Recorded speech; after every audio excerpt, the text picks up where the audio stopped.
Seorang konglomerat besar mencemooh seorang petugas kebersihan. Namun hanya beberapa menit kemudian, putrinya sendiri justru menjadi alasan terselamatkannya kontrak terbesar dalam sejarah perusahaan itu. Telepon meja kantor tiba-tiba berdering tepat saat keheningan terasa begitu menekan di dalam kantor mewah di lantai tertinggi Menara Arunika. Itu adalah panggilan yang bisa menyelamatkan miliaran rupiah atau menghancurkan seluruh kerajaan bisnis, tetapi yang mengangkatnya bukanlah sang pemilik perusahaan yang berkuasa, melainkan seorang gadis kecil berusia 3 tahun bernama Dinda Maharani yang duduk dengan tenang di atas meja kayu jati besar di dalam kantor paling megah di gedung itu. Gadis kecil itu menempelkan telepon ke pipinya dengan polos seperti anak-anak lain memegang mainan. Kaki mungilnya menggantung di tepi meja sambil mengayun perlahan tanpa menyadari bahwa pada saat itu nasib seluruh perusahaan bergantung pada kata-katanya. Rambutnya yang halus dikuncir dua dengan jepit berbentuk bunga berwarna kuning dan merah muda, wajahnya bulat dengan pipi lembut dan ekspresi penuh rasa ingin tahu yang memadukan kepolosan dan ketenangan. Ia mengenakan gaun kuning cerah dengan blus putih lengan panjang di dalamnya serta sepatu kecil berwarna terang yang dipasang rapi. Di sampingnya berdiri kaku pemilik kerajaan bisnis tersebut, seorang pria yang terbiasa mengendalikan segalanya kecuali momen itu. Namanya adalah Raka Mahendra. Selama 20 tahun ia membangun salah satu perusahaan teknologi terkuat di Indonesia. Kantor pribadinya di lantai tertinggi mencerminkan dirinya dengan sempurna. Dinding marmer abu-abu, furnitur sempurna, kaca, baja, dan keheningan mutlak, tempat di mana tidak ada ruang untuk kesalahan, kelemahan, atau anak-anak. Namun pagi itu segalanya berjalan sangat salah. Beberapa jam sebelumnya Raka Mahendra menerima kabar terburuk dalam karirnya. Kontrak internasional terbesar yang pernah ia pegang berada di ambang kehancuran. Karena seorang investor asing yang terkenal sulit dan tidak sabaran memutuskan untuk meninjau ulang kesepakatan tersebut, jika panggilan itu gagal, ribuan karyawan bisa kehilangan pekerjaan dan perusahaannya akan mulai runtuh. Ketegangan di dalam kantor begitu berat hingga udara terasa menekan. Di tengah situasi itu, seorang petugas kebersihan bernama Wulan Safitri masuk seperti biasa untuk bekerja. Ia membawa putrinya karena tidak ada yang bisa menjaganya. Gadis kecil itu duduk dengan tenang di atas meja saat ibunya membersihkan lantai kantor, dan pemandangan itu cukup membuat Raka Mahendra marah besar. Apa ini? Bentaknya beberapa menit sebelumnya. Ini bukan tempat penitipan anak. Wulan Safitri segera menunduk dan berkata pelan, "Maaf Pak, hanya sebentar." Tetapi ia tidak didengarkan.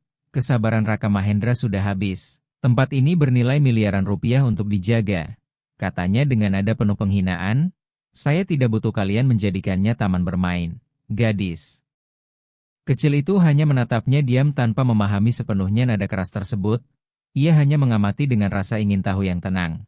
Sementara itu telepon di atas meja tetap diam hingga akhirnya berdering. Dalam sekejap Raka Mahendra langsung mengenalinya. Itu adalah panggilan yang akan menentukan segalanya. Jantungnya berdebar kencang. Namun pada saat yang sama sesuatu yang tak terduga terjadi. Ia merasakan pusing mendadak akibat tekanan dan kurang tidur selama berhari-hari. Ia menutup mata sejenak dan bertumpu pada meja untuk menjaga keseimbangan. Hanya 1 detik kelemahan. Tetapi itu sudah cukup karena dalam momen singkat itu Dinda Maharani mengambil telepon, menempelkannya ke telinganya dan dengan suara lembut yang polos tanpa menyadari beban besar yang ada di baliknya mulai berbicara. Dia berkata pelan, "Halo?" Di ujung sana pria yang paling ditakuti di dunia investasi langsung terdiam. Dan pada saat itu Raka Mahendra menyadari apa yang sedang terjadi. Dunia seolah berhenti tepat di depan matanya karena ia baru saja memahami sesuatu yang mengerikan. Panggilan yang bisa menyelamatkan seluruh kerajaan bisnisnya sedang dijawab oleh putri seorang petugas kebersihan. Selama beberapa detik yang terasa seperti selamanya tidak ada satupun kata yang terucap. Raka Mahendra berdiri membeku di depan mejanya. Matanya terpaku pada Dinda Maharani yang duduk di atas meja dengan tenang sambil memegang telepon seolah itu hal yang paling biasa di dunia. Sangat kontras dengan kepanikan yang mulai menguasai dirinya. Itu adalah panggilan yang telah ia tunggu selama berminggu-minggu. Panggilan dari investor internasional yang akan menentukan apakah kontrak terbesar dalam sejarah perusahaan akan ditandatangani atau semuanya akan runtuh. Dan sekarang seorang anak kecil berusia 3 tahun sedang berbicara dengannya. Rasa dingin menjalar di punggungnya. Ia mencoba melangkah cepat untuk merebut telepon tetapi berhenti di tengah jalan karena jika investor mendengar suara aneh atau menyadari sesuatu yang tidak biasa, panggilan itu bisa langsung diputus dan segalanya akan hilang. Sementara itu Dinda Maharani tetap duduk dengan santai. Kakinya mengayun perlahan di tepi meja, gaun kuning cerahnya seolah menerangi kantor marmer yang dingin dan kaku seperti membawa secerca matahari ke dalam ruangan sunyi itu. Dua kuncir rambutnya bergerak lembut setiap kali ia memiringkan kepala untuk mendengar lebih jelas. "Halo?" ulangnya dengan suara lembut sambil menempelkan telepon ke pipinya. Akhirnya dari ujung sana terdengar suara berat, lelah, dan jelas kesal. "Siapa ini?" Gadis kecil itu mengernyit sedikit, berpikir dengan serius seperti anak kecil yang merasa sedang melakukan sesuatu yang penting. "Saya Dinda Maharani," jawabnya polos. "Raka Mahendra." Menutup matanya sejenak karena ia tahu gadis itu bahkan tidak sepenuhnya memahami situasi ini. Pria di ujung telepon kembali terdiam. Jelas ini bukan yang ia harapkan. Lalu ia bertanya, "Ini kantor para Raka Mahendra bukan?" Dinda Maharani melihat sekeliling seolah mencari jawaban. Kemudian menatap pria di depannya. Raka Mahendra membeku dengan mata terbuka lebar dan tubuh tegang seolah satu gerakan saja bisa menghancurkan segalanya. Gadis kecil itu kembali ke telepon dan menjawab dengan tenang. "Ya, dia bekerja di sini." Investor itu menghela napas panjang lalu berkata, "Kalau begitu sambungkan saya dengannya." Dinda Maharani memiringkan kepala dan kembali melihat ke arah Raka Mahendra yang kini perlahan mengangkat tangan, memohon tanpa kata agar ia tidak mengatakan sesuatu yang salah. Tetapi gadis kecil itu tidak memahami isyarat tersebut. Ia hanya memahami kejujuran sederhana seorang anak. "Dia tidak bisa sekarang," katanya dengan tulus. Raka Mahendra merasakan jantungnya seperti berhenti berdetak. Keheningan panjang dan berbahaya langsung muncul di ujung telepon. Lalu suara itu kembali terdengar, kini lebih penasaran daripada marah. "Kenapa tidak bisa?" Dinda Maharani menatap Raka Mahendra dengan saksama lalu menjawab dengan ketenangan yang mengejutkan. "Karena menurut saya dia sangat lelah." Raka Mahendra benar-benar tidak bergerak. Dan di ujung telepon investor itu tidak langsung menjawab karena satu kalimat sederhana itu telah mengubah seluruh arah percakapan. "Lelah?" ulang pria itu perlahan, dan gadis kecil itu menjawab dengan pasti. "Iya. Ibu saya juga sangat lelah saat bekerja," kata Dinda Maharani dengan polos, sementara di belakang ruangan Rina Safitri tanpa sengaja menjatuhkan kain pel yang dipegangnya karena sejak tadi ia mendengarkan semuanya dengan jantung berdebar kencang. Raka Mahendra melirik sekilas ke arahnya namun tidak ada yang bergerak karena sesuatu yang aneh sedang terjadi dalam panggilan itu. Sesuatu yang bahkan tidak bisa dikendalikan oleh orang dewasa di ruangan tersebut. Suara di telepon bertanya, "Ibumu bekerja di sana?" Dan Dinda Maharani menjawab dengan bangga, "Iya, dia sedang membersihkan lantai." Pria itu tertawa kecil pelan, bukan tawa mengejek melainkan tawa lelah seolah sesuatu yang tidak terduga baru saja memecah hari-hari kelamnya. "Saya mengerti," gumamnya. Sementara Raka Mahendra benar-benar bingung karena percakapan itu berjalan ke arah yang tidak bisa diprediksi oleh strategi bisnis apapun. Yang lebih aneh lagi pria di ujung telepon tidak lagi terdengar marah melainkan tertarik. Dinda Maharani lalu menumpukan siku kecilnya di meja dan bertanya dengan rasa ingin tahu yang tulus, "Anda juga lelah?" Keheningan kembali muncul namun kali ini bukan ketegangan melainkan keheningan yang penuh perenungan. Dan saat itu Raka Mahendra mulai menyadari sesuatu yang tak pernah ia bayangkan. Mungkin panggilan terpenting dalam hidupnya kini sudah tidak lagi berada dalam kendalinya. Keheningan itu berbeda dari keheningan negosiasi bisnis. Itu adalah keheningan yang manusiawi. Pria di ujung telepon yang dikenal bisa menghancurkan kesepakatan hanya dengan satu kata membutuhkan beberapa detik untuk menjawab. Terlalu lama untuk ukuran negosiasi biasa. Tetapi kali ini ia seperti sedang berpikir. Sementara itu Dinda Maharani tetap duduk tenang di atas meja mahoni, memegang telepon dengan kedua tangannya. Kakinya bergoyang pelan sambil memandangi kantor besar itu seolah sedang menjelajahi tempat baru. Kantor mewah dengan dinding marmer abu. Abu dan pemandangan kota yang megah kini terasa hampir tidak berarti dibandingkan kesederhanaan momen itu. Seorang anak kecil, sebuah telepon, dan nasib jutaan rupiah yang dipertaruhkan. Akhirnya suara di telepon kembali terdengar namun nadanya telah berubah. Tidak lagi keras melainkan penuh rasa ingin tahu. "Ya, kurasa saya juga lelah," katanya perlahan. Dinda Maharani tersenyum kecil seolah jawaban itu sudah ia ketahui sejak awal. Lalu berkata dengan alami, "Ibu saya bilang kalau kita sangat lelah, hati kita jadi sedih." Di belakang ruangan Rina Safitri merasakan tenggorokannya tercekat, sementara Raka Mahendra tidak bisa berhenti menatap gadis kecil itu dengan heran. Percakapan itu terasa tidak masuk akal di kantor tempat biasanya angka besar, strategi pasar, dan kesepakatan bisnis dibahas. Namun tidak ada yang berani menyela karena ada ketenangan aneh dalam suara gadis itu. Pria di telepon bertanya, "Ibumu yang bilang begitu?" Dan Dinda Maharani menjawab bangga. "Iya, dia bilang kalau bekerja keras dan pulang terlambat itu melelahkan." Ia berhenti sejenak lalu menambahkan dengan suara lembut, "Tapi dia juga bilang Tuhan mengirim malaikat kecil untuk membantu saat kita sangat lelah." Raka Mahendra sedikit mengernyit karena entah mengapa kalimat itu menimbulkan rasa tidak nyaman di dadanya. Di ujung telepon pria itu kembali terdiam, kali ini lebih lama dari sebelumnya seolah kata-kata itu membangunkan sesuatu yang sudah lama terkubur. "Malaikat kecil." Ulangnya perlahan, dan Dinda Maharani menjawab dengan penuh keyakinan. "Iya, kadang mereka tidak punya sayap, tapi mereka tetap membantu." Saat itu Rina Safitri tidak mampu lagi menahan air matanya. Raka Mahendra semakin bingung karena percakapan ini benar-benar jauh dari percakapan bisnis apapun yang pernah ia dengar. Tetapi pria di ujung telepon tidak menutup panggilan. Justru tetap bertahan dan mendengarkan, lalu bertanya dengan nada yang bercampur antara ironi dan rasa ingin tahu. "Dan kamu salah satu malaikat kecil itu?" Dinda Maharani berpikir sejenak sambil menempelkan jari kecilnya ke pipi, merenung dengan keseriusan khas anak kecil. Kemudian menjawab, "Saya tidak tahu." Lalu tersenyum, "Tapi mungkin hari ini iya." Pria itu tertawa kecil, kali ini lebih jelas dan lebih tulus. Di dalam ruangan Raka Mahendra merasakan sesuatu yang asing. Sesuatu yang tidak pernah ia rasakan selama bertahun-tahun yaitu ketidakpastian. Karena ia mulai menyadari sesuatu yang mengganggu. Percakapan terpenting dalam karirnya tidak lagi terjadi antara para pengusaha melainkan antara seorang pria yang lelah dan seorang gadis kecil yang berbicara tentang malaikat. Dinda Maharani merapikan posisi telepon dan bertanya dengan alami, "Anda jauh ya?" Pria itu menjawab pelan bahwa ia berada di negara lain. "Oh," kata Dinda Maharani sambil menoleh ke jendela besar di belakang meja dan menatap langit. "Kalau begitu malaikat kecil pasti sering bepergian." Pria itu kembali terdiam. Namun kali ini Raka Mahendra menyadari sesuatu yang berbeda. Ketika suara itu muncul lagi, nadanya tidak lagi seperti pria yang kesal melainkan seperti seseorang yang baru mengingat sesuatu yang penting. "Mungkin," katanya perlahan, "mungkin iya." Dan pada saat itu Raka Mahendra memahami sesuatu yang tidak pernah ia bayangkan pagi itu. Mungkin perusahaannya tidak diselamatkan oleh strategi, pengacara, atau negosiasi. Mungkin semuanya diselamatkan oleh seorang gadis kecil berusia 3 tahun di kantor marmer itu. Waktu seolah berhenti, Raka Mahendra masih berdiri di samping mejanya tanpa mampu ikut campur. Matanya tidak lepas dari Dinda Maharani yang tetap duduk tenang di atas meja sambil memegang telepon dengan kedua tangannya. Situasi itu terasa begitu tidak masuk akal.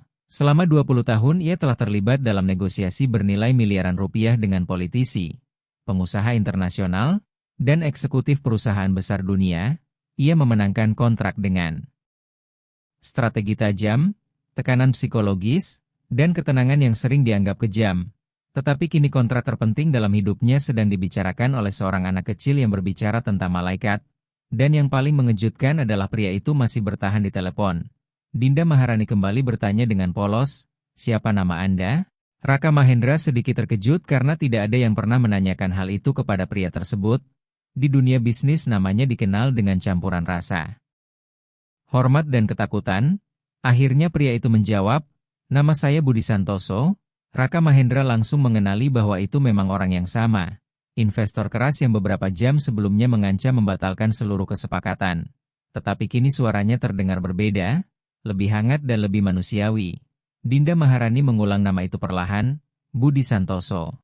Lalu tersenyum, "Kakek saya juga bernama seperti itu."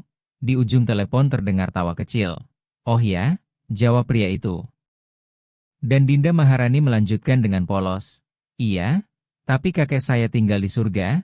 Keheningan yang muncul setelah itu terasa sangat dalam hingga bahkan Raka Mahendra merasakan udara di ruangan berubah. Gadis kecil itu terus berbicara dengan kepolosan yang hanya dimiliki anak-anak ketika menyentuh topik yang biasanya dihindari orang dewasa. "Ibu saya bilang kalau orang pergi ke surga, mereka tetap menjaga orang yang mereka sayangi." Ia berhenti sejenak lalu menambahkan dengan lembut, "Jadi kita tidak boleh terlalu lama sedih." Di ujung telepon Budi Santoso tidak langsung menjawab. Raka Mahendra menatap telepon itu seolah bisa melihat menembusnya karena ia merasakan sesuatu sedang terjadi. Sesuatu yang tidak bisa dijelaskan oleh siapapun di ruangan itu. Akhirnya suara pria di ujung telepon kembali terdengar namun kali ini berbeda.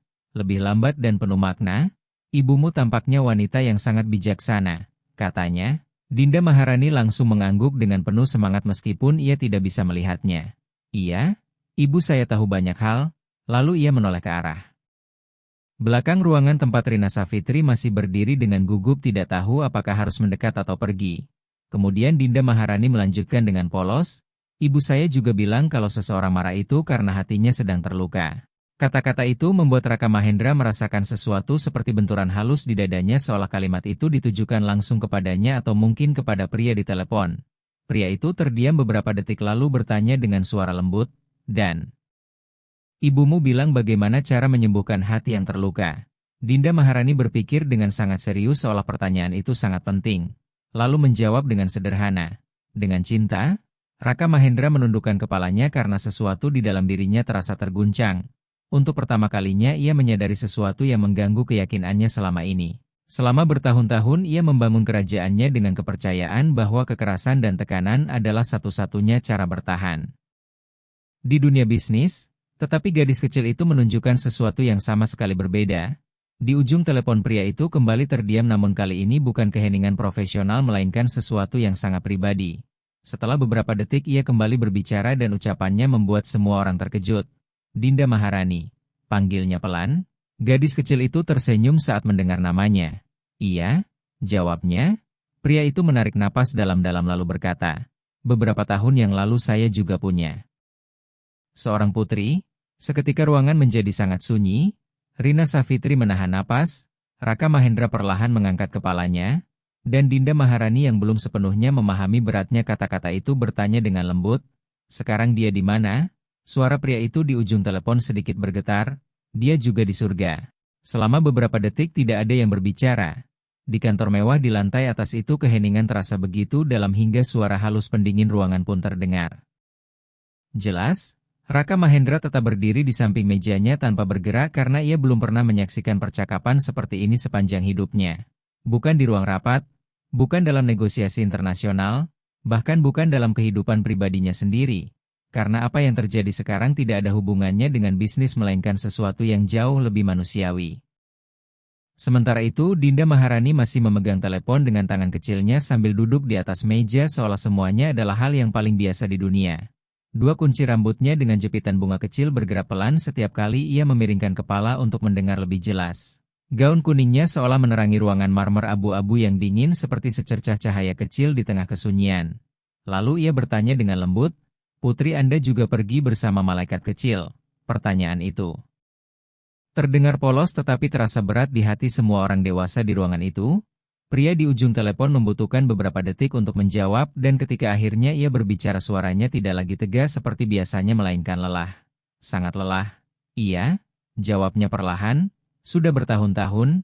Dinda Maharani terdiam sejenak seolah berpikir dengan hati-hati sebelum berkata dengan sederhana namun penuh makna, kalau begitu dia pasti sedang menjaga Anda dari surga. Raka Mahendra merasakan getaran yang tidak terduga di dalam dirinya. Sementara di belakang ruangan Rina Safitri tidak mampu lagi menahan air mata yang mengalir di wajahnya, pria di ujung telepon tidak segera menjawab tetapi ketika akhirnya berbicara suaranya sedikit bergetar. Saya ingin percaya itu. Dinda Maharani menatap ke arah langit sejenak seolah mencari sesuatu yang tidak terlihat lalu berkata dengan penuh keyakinan. Kakek saya juga menjaga kami, kadang ibu saya bilang dia mengirimkan tanda. Pria itu kembali terdiam dan dalam keheningan itu sesuatu yang aneh mulai terjadi. Sesuatu yang tidak bisa dijelaskan oleh Raka Mahendra dengan logika bisnis apapun, pria yang hampir membatalkan kontrak bernilai besar itu kini tidak lagi tertarik berbicara tentang uang. Dinda Maharani menyesuaikan posisi telepon di telinganya lalu bertanya dengan polos, Anda sedih karena putri Anda? Pertanyaan itu begitu jujur dan mustahil terdengar dalam percakapan bisnis. Pria itu menghela napas panjang lalu menjawab, iya, dengan kejujuran yang dalam. Gadis kecil itu berpikir sejenak lalu berkata sesuatu yang membuat Raka Mahendra langsung mengangkat kepalanya. Ibu saya bilang kalau seseorang pergi ke surga, dia tidak ingin kita sedih selamanya. Di belakang ruangan Rina Safitri menutup matanya karena kalimat itu adalah sesuatu yang sering ia katakan kepada putrinya sebelum tidur. Ia tidak pernah membayangkan kata-kata sederhana itu akan terdengar dalam panggilan yang menentukan nasib sebuah perusahaan besar. Di ujung telepon pria itu kembali terdiam tetapi kali ini keheningan itu terasa dekat dan penuh perenungan. Akhirnya ia berkata perlahan, "Ibumu tampaknya benar dalam banyak hal." Dinda Maharani tersenyum bangga. "Iya, ibu saya sangat baik." Ia kembali menoleh ke arah ibunya yang masih berdiri dengan tangan gemetar, tidak tahu harus mendekat atau membiarkan percakapan itu berlanjut. Pada saat itu Raka Mahendra benar-benar melihat Rina Savitri untuk pertama kalinya bukan sebagai karyawan melainkan sebagai seorang ibu. Sementara itu Dinda Maharani kembali berbicara dengan ketenangan yang seolah meruntuhkan semua pertahanan emosional. "Anda tahu sesuatu?" Pria itu bertanya pelan. "Apa?" Gadis kecil itu tersenyum kecil lalu berkata, "Saya rasa putri Anda pasti sangat bangga pada Anda." Jawaban datang beberapa detik kemudian namun ketika pria itu berbicara suaranya benar-benar berubah. "Semoga kamu benar, nak." Pada saat itu Raka Mahendra memahami sesuatu yang tidak pernah ia bayangkan pagi itu. Mungkin kontrak itu tidak akan diselamatkan oleh angka melainkan oleh kemanusiaan.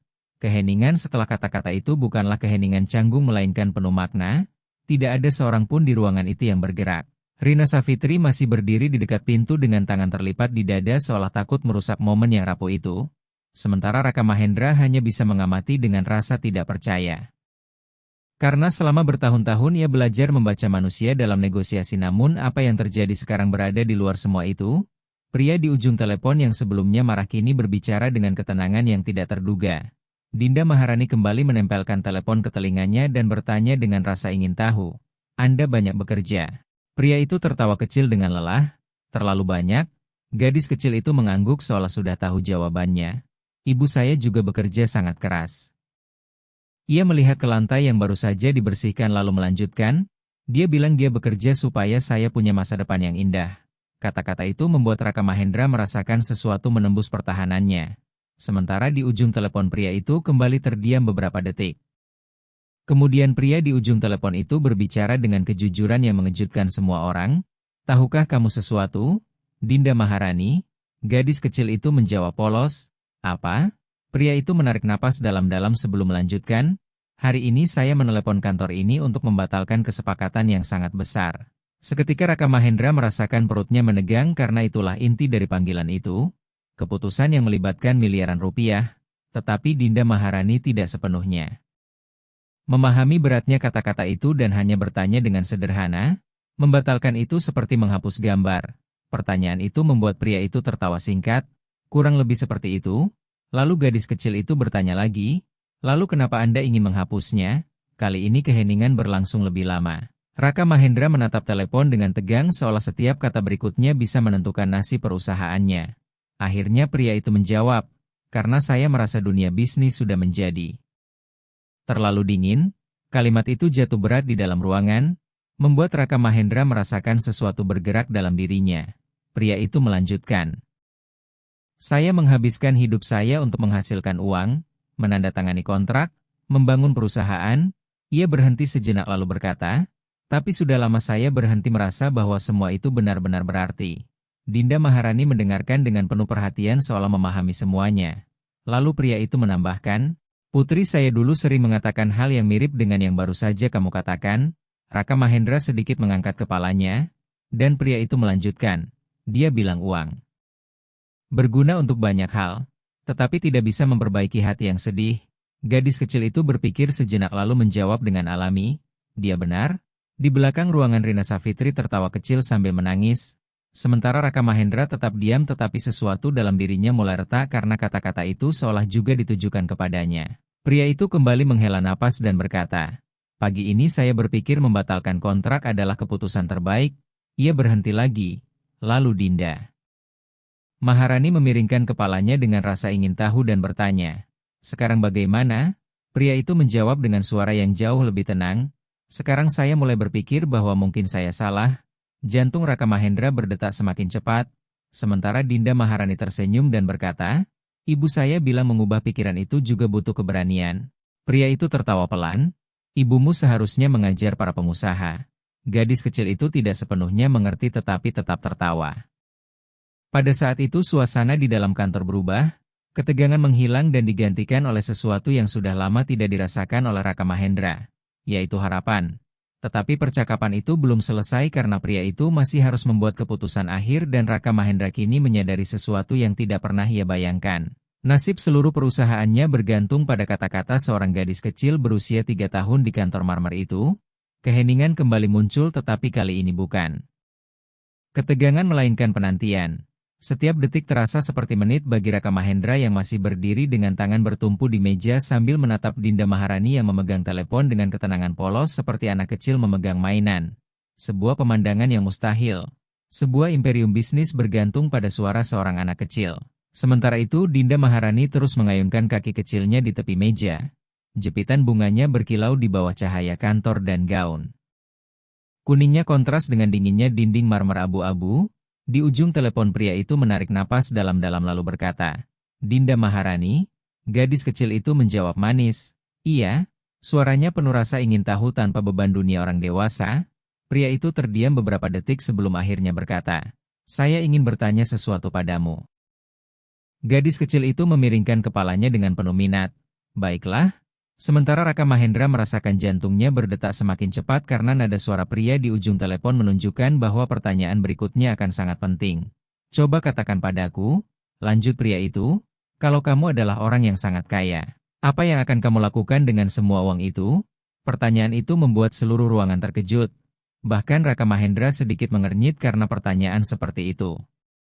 Terasa aneh apalagi ditujukan kepada anak sekecil itu. Namun Dinda Maharani tidak tampak bingung sama sekali. Ia menempelkan jari kecilnya ke pipi dan berpikir dengan sangat serius. Selama beberapa detik seluruh ruangan menunggu jawabannya. Akhirnya ia berkata, "Pertama, saya akan membelikan rumah untuk ibu saya." Di belakang ruangan Rina Safitri menghela napas dengan haru. Sementara Raka Mahendra menundukkan kepalanya sejenak. Dinda Maharani melanjutkan dengan alami, "Rumah di mana ibu saya tidak perlu bekerja terlalu keras." Pria di ujung telepon tidak berkata apa-apa tetapi jelas mendengarkan dengan penuh perhatian. "Setelah itu saya akan membeli tempat tidur besar." Lanjutnya, "Karena tempat tidur kami sangat kecil." Kata-kata itu membuat dada Raka Mahendra terasa sesak dengan perasaan yang tidak bisa ia jelaskan. Namun Dinda Maharani belum selesai. "Dan saya juga akan membeli banyak bunga." Pria itu tersenyum di ujung telepon dan bertanya, "Bunga? Untuk apa?" Gadis kecil itu menjawab dengan keyakinan yang tenang, "Untuk diberikan kepada orang-orang yang sedih." Keheningan langsung menyelimuti ruangan. Raka Mahendra perlahan mengangkat pandangannya karena jawaban itu begitu sederhana namun begitu dalam hingga tidak ada orang dewasa yang mampu berkata lebih baik. Pria itu terdiam beberapa detik lalu ketika berbicara kembali suaranya benar-benar berubah. "Dinda Maharani?" katanya. "Iya," jawab gadis kecil itu. Pria itu menarik napas dalam. Dalam lalu berkata, "Saya rasa kamu baru saja mengajarkan saya pelajaran bisnis terbaik dalam hidup saya." Dinda Maharani tersenyum meskipun ia tidak sepenuhnya memahami makna kata-kata itu. Lalu berkata, "Ibu saya bilang berbagi membuat hati bahagia." Pria itu tertawa kecil, "Ibumu benar lagi." Pada saat itu Raka Mahendra merasakan sesuatu di dalam dirinya mulai runtuh perlahan karena selama bertahun-tahun ia percaya kesuksesan berarti memiliki lebih banyak dari orang lain. Lebih banyak uang, lebih banyak kekuasaan, lebih banyak kendali. Tetapi gadis kecil itu berbicara tentang sesuatu yang sama sekali berbeda yaitu kemanusiaan yang telah lama ia lupakan. Kemudian pria itu berbicara lagi dan kali ini suaranya terdengar tegas. "Dinda Maharani, bisakah kamu menyambungkan saya dengannya sekarang?"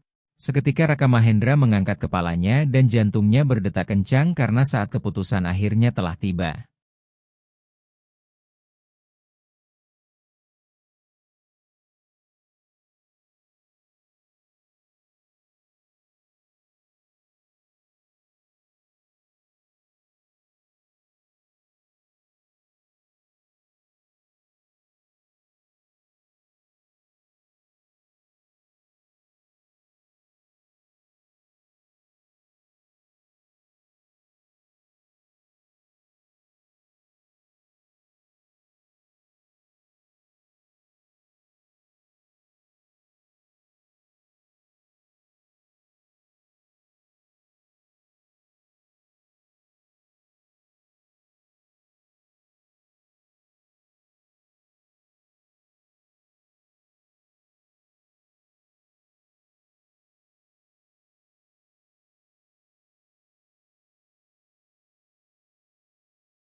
Dinda Maharani menoleh ke arahnya lalu mengulurkan telepon dengan senyum tenang.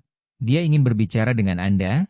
Raka Mahendra mengambil telepon itu perlahan dan pada saat itu ia memahami sesuatu yang tidak pernah ia bayangkan ketika memulai hari itu. Negosiasi terpenting dalam hidupnya telah dimenangkan oleh seorang gadis kecil. Ia memegang telepon itu beberapa detik tanpa bergerak seolah masih terhubung dengan percakapan yang baru saja mengubah arah perusahaannya dan tanpa ia sadari juga mengubah arah hidupnya sendiri. Keheningan kembali memenuhi ruangan tetapi kali ini bukan keheningan tegang melainkan keheningan yang lebih ringan dan lebih manusiawi. Sementara itu Dinda Maharani masih duduk dengan tenang di atas meja sambil memperhatikan sebuah patung kristal kecil yang ia temukan di antara benda-benda di sana. Dinda Maharani mengangkat patung kecil itu ke arah cahaya jendela dan berkata dengan penuh semangat, "Lihat, Bu, seperti pelangi." Sementara di belakang ruangan Rina Savitri tersenyum sambil menangis karena ia tidak percaya dengan apa yang baru saja terjadi. Pagi itu ia datang hanya untuk membersihkan kantor seperti biasanya. Tetapi kini putrinya telah menyelamatkan kontrak bernilai besar tanpa menyadarinya. Raka Mahendra menarik napas dalam-dalam lalu mengangkat pandangannya dan mengamati pemandangan di depannya, gadis kecil itu, ibunya, kantor marmer, semuanya tampak sama seperti 1 jam yang lalu namun ada sesuatu yang berubah. Sesuatu di dalam dirinya. Selama bertahun-tahun ia berjalan di kantor itu dengan keyakinan bahwa semuanya berada di bawah kendalinya. Setiap benda melambangkan kesuksesannya. Meja mahoni, patung modern, sertifikat berbingkai, dan pemandangan kota yang megah. Itu adalah kerajaan yang dibangun dengan disiplin, ambisi, dan pengorbanan, tetapi kini semua itu terasa berbeda. Raka Mahendra menoleh ke arah Rina Savitri. Selama ini ia hanya melewatinya di lorong tanpa pernah benar-benar melihatnya. Ia hanyalah bagian dari latar yang tak terlihat sampai hari ini. Rina Savitri. Panggilnya akhirnya. Wanita itu mengangkat kepala dengan gugup. Iya, Pak. Raka Mahendra ragu sejenak karena ia tidak terbiasa mengucapkan kata-kata seperti ini tetapi ia tahu ia harus melakukannya. Saya ingin meminta maaf, Rina Savitri. Terkejut dan membuka matanya lebar karena itu bukan sesuatu yang diharapkan dari seorang pemilik perusahaan. Raka Mahendra melanjutkan, pagi ini saya tidak adil kepada Anda dan putri Anda. Ia melirik ke arah Dinda Maharani yang kini sedang mengamati bayangannya di permukaan meja yang mengilap. Saya seharusnya tidak berbicara seperti itu kepada Anda. Rina Savitri menggeleng pelan, tidak apa-apa, Pak. Tetapi Raka Mahendra berkata dengan tegas, tidak, saya peduli, kata-kata. Itu bahkan mengejutkan dirinya sendiri karena untuk pertama kalinya dalam waktu yang lama ia benar-benar peduli pada sesuatu selain angka dan bisnis. Dinda Maharani mengangkat wajahnya dan bertanya dengan polos, Anda sedih? Raka Mahendra menatapnya karena selama bertahun-tahun ia telah menyembunyikan emosinya di balik kendali dan ketegasan tetapi di hadapan gadis kecil itu semua terasa tidak berguna. Ia tersenyum kecil. Lalu Dinda Maharani turun perlahan dari meja dan berjalan. Mendekatinya dengan langkah kecil, ia mengulurkan tangan mungilnya dan meletakkannya di lengannya. Ibu saya bilang kalau seseorang benar-benar meminta maaf, hatinya jadi lebih baik. Rina Savitri menutup mulutnya menahan tangis. Sementara Raka Mahendra merasakan tenggorokannya tercekat karena sepanjang hidupnya nasihat sesederhana itu tidak pernah terasa seberat ini. Saat itu ia menyadari sesuatu, kontrak memang telah terselamatkan tetapi itu bukanlah hal terpenting hari itu. Hal terpenting adalah seorang gadis kecil berusia 3 tahun telah mengingatkannya bagaimana menjadi manusia lagi. Kantor itu tetap sunyi tetapi keheningan itu kini berbeda. Bukan lagi dingin melainkan dipenuhi perasaan damai yang sudah lama tidak ia rasakan. Dinda Maharani tetap berdiri di sampingnya dengan tangan kecilnya bertumpul lembut di lengannya seolah itu adalah hal paling alami di dunia. Raka Mahendra menatapnya selama beberapa detik, gadis kecil dengan gaun kuning cerah dan jepitan bunga kecil di rambutnya itu telah memasuki kantornya sebagai tamu yang tidak disengaja namun meninggalkan sesuatu yang jauh lebih berharga daripada semua yang pernah ia miliki. Namun dalam waktu kurang dari 1 jam, Dinda Maharani telah melakukan sesuatu yang tidak pernah berhasil dilakukan siapapun selama puluhan tahun. Ia menembus dinding keras yang selama ini melindungi hati Raka Mahendra. Gadis kecil itu menatapnya lalu bertanya dengan polos, apakah hati Anda sudah lebih baik? Raka Mahendra tertawa pelan, tawa yang berbeda dari yang biasa ia keluarkan dalam rapat bisnis, lebih lembut dan tulus. Sepertinya iya, jawabnya, Dinda Maharani. Mengangguk puas seolah telah menyelesaikan sesuatu yang sangat penting lalu kembali duduk tenang di tepi meja, Raka Mahendra menarik napas dalam lalu menoleh ke arah Rina Savitri. Sudah berapa lama Anda bekerja di sini? Wanita itu berpikir sejenak lalu menjawab, hampir 8 tahun. Raka Mahendra sedikit mengernyit karena 8 tahun berada di gedung yang sama namun ia hampir tidak mengenal namanya. Hal itu menimbulkan rasa tidak nyaman yang tidak ia duga. Dan Anda selalu bekerja sendiri. Iya, Pak, jawab Rina Savitri, lalu menambahkan pelan, kadang saya membawa Dinda Maharani jika tidak ada yang menjaganya. Raka Mahendra kembali melihat gadis kecil itu yang kini sedang bermain dengan selembar kertas kecil dan melipatnya dengan penuh konsentrasi seolah itu pekerjaan yang sangat penting. Kemudian ia bertanya dengan hati-hati.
Ayahnya, Rina Savitri menunduk sedikit. Dia meninggal saat masih bayi. Ruangan kembali hening dan Raka Mahendra merasakan beban di dadanya karena selama ini ia hanya dikelilingi percakapan tentang investasi dan keuntungan. Cerita seperti ini hampir tidak pernah masuk ke dalam hidupnya. Ia menatap Dinda Maharani lalu mengambil sebuah keputusan. Keputusan yang tidak ada hubungannya dengan bisnis. Rina Savitri, panggilnya. Wanita itu menatapnya. Saya ingin menawarkan sesuatu. Ia tampak bingung. Sebuah penawaran? Lanjut Raka Mahendra. Lalu ia melirik ke arah Dinda Maharani yang sedang mencoba membuat pesawat kertas kecil. Kemudian kembali menatap ibunya. Mulai hari ini Anda tidak perlu lagi membersihkan kantor ini. Rina Savitri terkejut dan sejenak mengira dirinya dipecat. Namun Raka Mahendra mengangkat tangan pelan. Saya tidak memecat Anda. Ia berhenti sejenak lalu berkata. Saya mempromosikan Anda. Wanita itu menatapnya dengan bingung, dan ia melanjutkan, saya membutuhkan seseorang di perusahaan ini yang setiap hari mengingatkan saya tentang sesuatu yang hampir saya lupakan hari ini.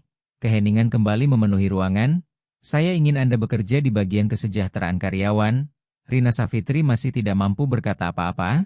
Lalu Raka Mahendra menambahkan, dan saya ingin Dinda Maharani datang kapanpun dia mau. Gadis kecil itu langsung mengangkat kepala. Boleh saya datang lagi? Raka Mahendra tersenyum. Kapanpun kamu mau? Dinda Maharani tersenyum lebar dengan kebahagiaan yang menular. Pada saat itu Raka Mahendra memahami sesuatu yang lebih dalam. Keputusan itu bukan sekadar kebaikan hati melainkan langkah untuk memperbaiki ketidakpedulian yang selama ini ia miliki. Karena kesuksesan sejati mungkin tidak diukur dari jumlah uang melainkan dari berapa banyak kehidupan yang bisa kita ubah. 3 minggu setelah panggilan tak terduga itu, gedung perusahaan kini terasa lebih hidup dari biasanya. Di aula utama lantai eksekutif sebuah pertemuan besar sedang dipersiapkan. Di atas meja kaca tersusun rapi dokumen penting dan layar menampilkan grafik keuangan. Hari itu adalah hari resmi penandatanganan kontrak terbesar dalam sejarah perusahaan. Tetapi bagi Raka Mahendra, pertemuan itu kini tidak lagi memiliki arti yang sama seperti sebelumnya. Ya, kontrak itu memang penting, sangat penting. Tetapi kini Raka Mahendra menyadari bahwa itu bukanlah hal paling berharga yang terjadi sejak pagi itu di kantornya. Ia berjalan di koridor dengan ekspresi yang berbeda dari biasanya. Langkahnya tetap mantap namun tidak lagi dipenuhi ketegangan, ada sesuatu yang baru dalam cara ia memandang dunia. Di ujung koridor pintu lift terbuka dan seorang pria elegan berambut abu-abu dengan tatapan dalam keluar. Itu adalah Budi Santoso, investor yang hampir membatalkan segalanya dan kini datang untuk menandatangani kesepakatan. Mereka saling memandang sejenak lalu berjabat tangan. Senang akhirnya bertemu langsung dengan Anda, kata Budi Santoso. Saya juga, jawab Raka Mahendra. Namun pria itu melihat sekeliling dengan rasa ingin tahu lalu berkata, meskipun saya harus mengakui ada seseorang lain yang sangat ingin saya temui. Raka Mahendra tersenyum. Saya sudah menduga. Pada saat itu suara kecil terdengar dari ujung koridor. Bu, tempat ini besar sekali. Dinda Maharani muncul sambil menggandeng tangan Rina Safitri. Ia mengenakan gaun kuning cerah yang sama seperti hari panggilan itu dengan dua kuncir kecil dihiasi jepitan bunga. Begitu melihat Raka Mahendra ia melambaikan tangan. Halo? Raka Mahendra membalas dengan senyum tulus. Halo, Dinda Maharani. Budi Santoso mengamati dengan rasa penasaran. Itu dia? Raka Mahendra mengangguk. Resepsionis kecil itu? Budi Santoso berjalan perlahan mendekati gadis kecil itu lalu membungkuk sedikit agar sejajar dengannya. Jadi kamu Dinda Maharani? Gadis kecil itu menatapnya dengan rasa ingin tahu lalu berkata, kamu Budi Santoso? Pria itu tersenyum terkejut.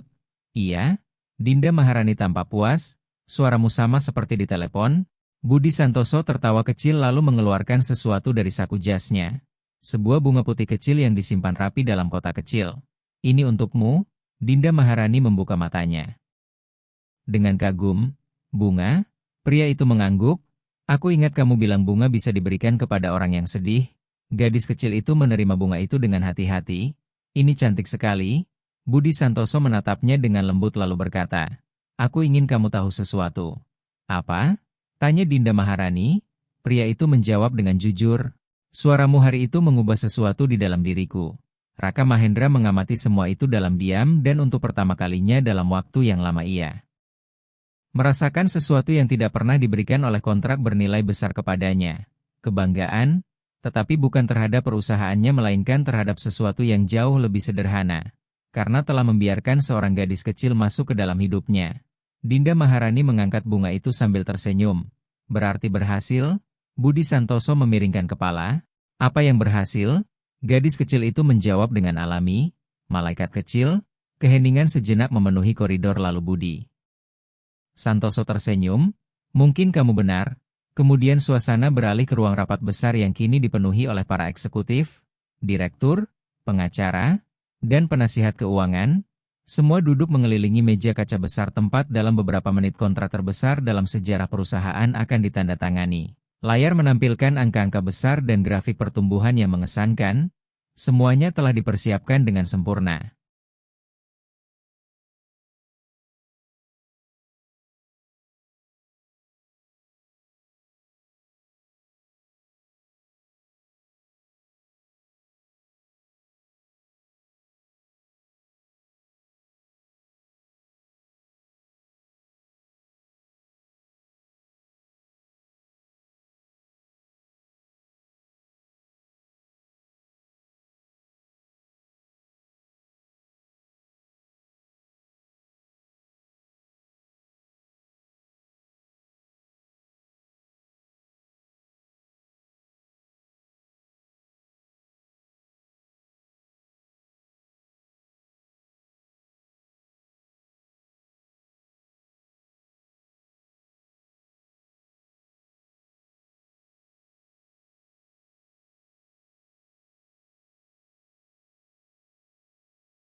Tetapi Raka Mahendra yang duduk di ujung meja hampir tidak memperhatikan semua itu karena pandangannya tertuju ke belakang ruangan.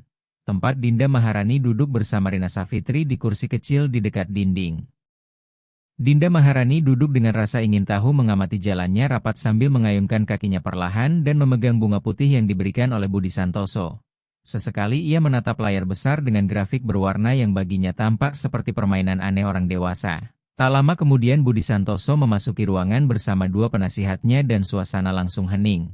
Saatnya telah tiba, dokumen disusun rapi di atas meja, para pengacara meninjau halaman terakhir sesuai prosedur, namun suasana terasa berbeda, tidak sekaku biasanya. Ada ketenangan yang aneh seolah semua orang tahu bahwa kesepakatan ini memiliki kisah yang berbeda di baliknya. Akhirnya salah satu pengacara berkata semuanya siap untuk ditandatangani.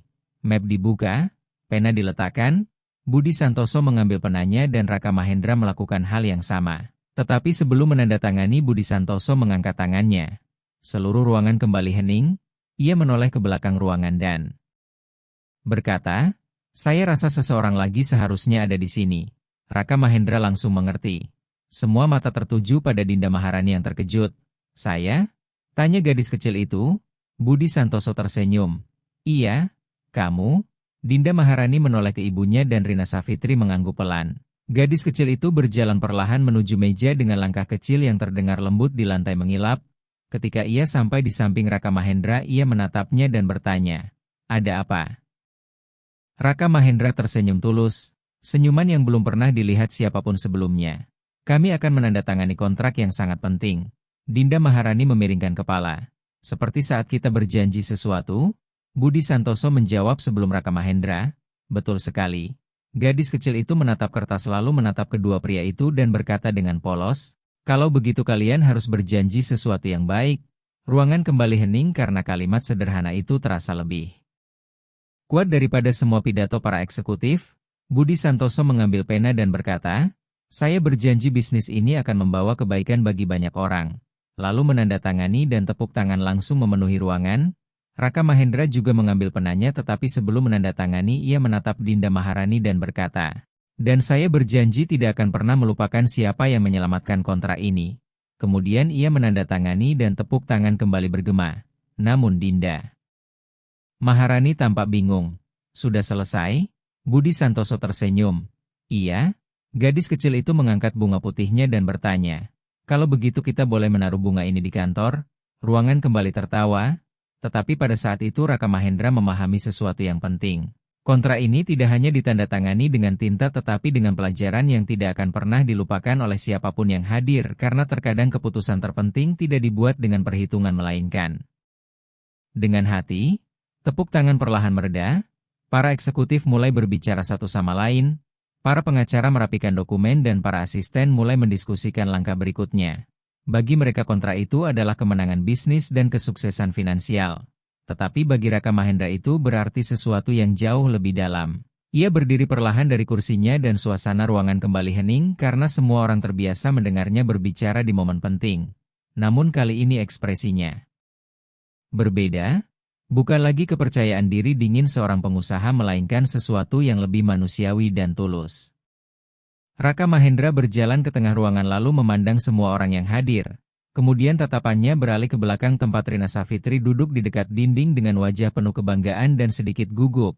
Di sampingnya Dinda Maharani masih bermain dengan bunga putih sambil memutarnya perlahan di antara jari kecilnya.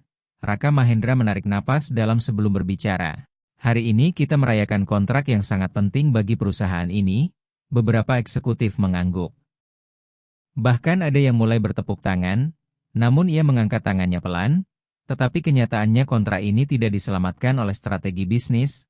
Ruangan langsung hening dan beberapa orang saling bertukar pandangan.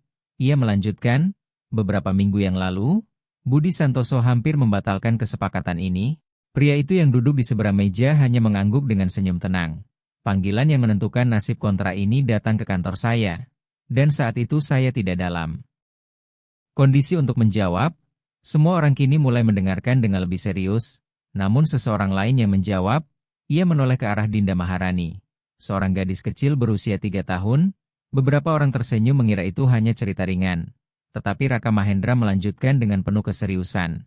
Dia berbicara dengan salah satu investor terpenting di dunia tanpa memahami apapun tentang bisnis. Ia berhenti sejenak lalu berkata, dia berbicara tentang bunga, tentang malaikat, tentang kelelahan ibunya. Ruangan menjadi sunyi, dan dalam waktu kurang dari 10 menit, dia melakukan sesuatu yang tidak bisa saya capai dalam berminggu-minggu negosiasi. Ia menatap langsung ke arah Budi Santoso.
Dia mengingatkan seorang pengusaha mengapa ia memulai semuanya.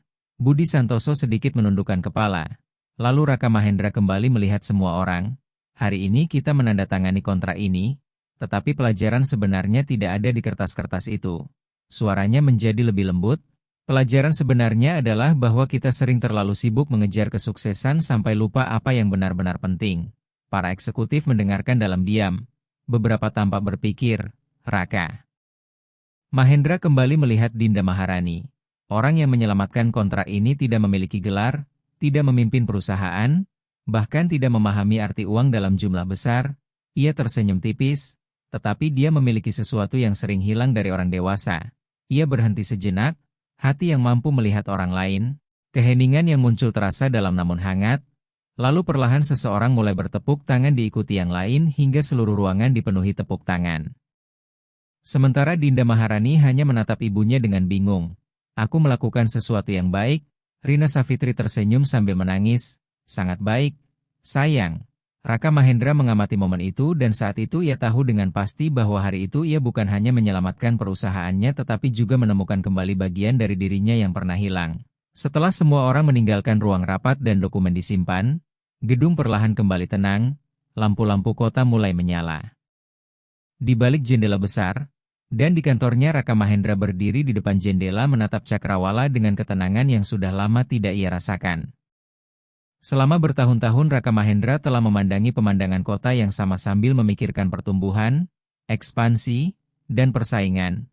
Selalu mengejar sesuatu yang lebih tinggi, lebih jauh, lebih besar. Tetapi malam itu pikirannya berada di tempat lain. Ia teringat suara kecil yang berkata di telepon bahwa malaikat kecil membantu ketika seseorang sangat lelah. Ia teringat seorang gadis kecil yang berbicara tentang bunga untuk orang yang sedih. Ia teringat seorang ibu yang setiap hari Bekerja membersihkan kantor yang selama ini ia anggap sebagai simbol kesuksesan namun ternyata kosong dari kemanusiaan, ketukan lembut di pintu membuyarkan lamunannya. "Pak, itu adalah Rina Safitri dan di sampingnya Dinda Maharani." Gadis kecil itu masuk lebih dulu dengan langkah kecil yang percaya diri seolah kantor itu bukan lagi tempat asing baginya. "Halo lagi," katanya sambil tersenyum. Raka Mahendra juga tersenyum hangat.